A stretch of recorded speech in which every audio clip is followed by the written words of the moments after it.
Olá, tudo bem? No último domingo, dia 13/6, no culto da manhã, eu dei continuidade a uma série de sermões que vão ser pregados, estão sendo pregados sobre o Sermão do Monte ou as Bem-aventuranças.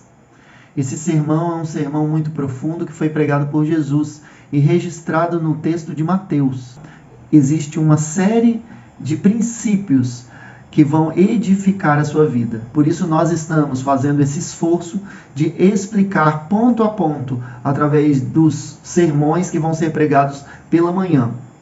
Nesse domingo, nesse último domingo, eu preguei sobre Mateus 5,4, que diz assim: felizes as pessoas que choram, pois Deus as consolará. A primeira parte, onde Jesus diz felizes os que choram, ele diz que a alma chora, a alma se entristece, a alma se abate. E por que a alma se abate? Nessa sequência, nós lemos o texto de Eclesiastes 7, que diz que é melhor o dia da morte do que o dia do nascimento. Tão profundo esse texto, tão complexo, onde trata-se de paradoxos, onde a tristeza precede a alegria. A ideia desse texto é essa, que antes da alegria há um pressuposto de tristeza.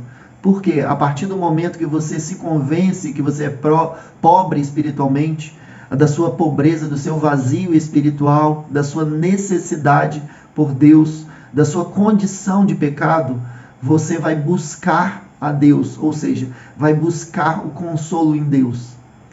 No texto, ele diz que felizes os que choram. E nós trouxemos, durante a pregação, vários personagens bíblicos que passaram por lutos e perdas, também na história de Israel. Então falamos sobre Abraão, que perdeu sua esposa Sara, sobre Jacó, que recebeu a notícia da morte do seu filho José, sofrendo um tremendo luto, um luto que causou muito sofrimento, muita dor, porque ele não teve nem a possibilidade de velar o corpo do filho, que na verdade depois descobrimos que, através da história, que ele não estava morto. E também do luto dos israelitas pela morte de Moisés, 30 dias de luto. Porém, o foco desse texto é a tristeza de Jesus pelo pecado. Jesus, por 2 vezes, ele chora por causa do pecado.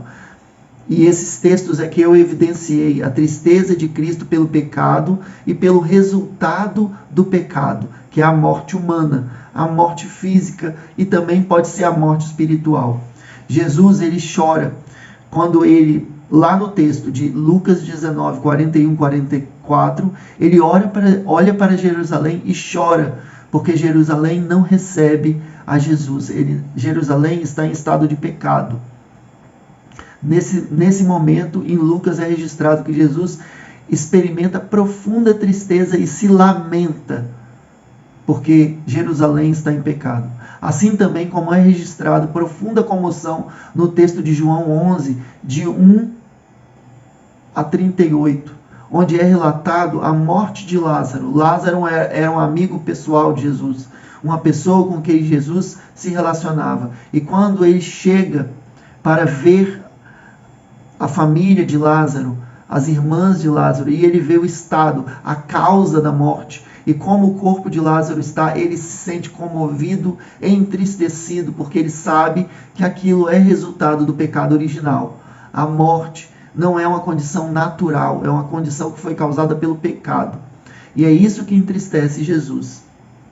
Porém, nós não acabamos o texto aqui, porque o texto diz: felizes são as pessoas que choram, pois Deus as consolará. E esse consolo, ele é garantido com quem se arrepende e escolhe Jesus. Esse choro é garantido pela presença, esse consolo é garantido pela presença do Espírito Santo na vida de todos os santos convertidos. Se você recebeu esse consolo, é porque você tem o Espírito Santo. Em Apocalipse 21, 4 diz assim: ele enxugará dos olhos deles todas as lágrimas. Não haverá mais morte, nem tristeza, nem choro, nem dor. As coisas velhas já passaram. Glória a Deus. Deus garante que toda lágrima será enxugada, que não haverá mais pranto, nem luto, nem dor. No céu nós temos essa garantia. Fique com Deus e compartilhe essa bênção na sua célula.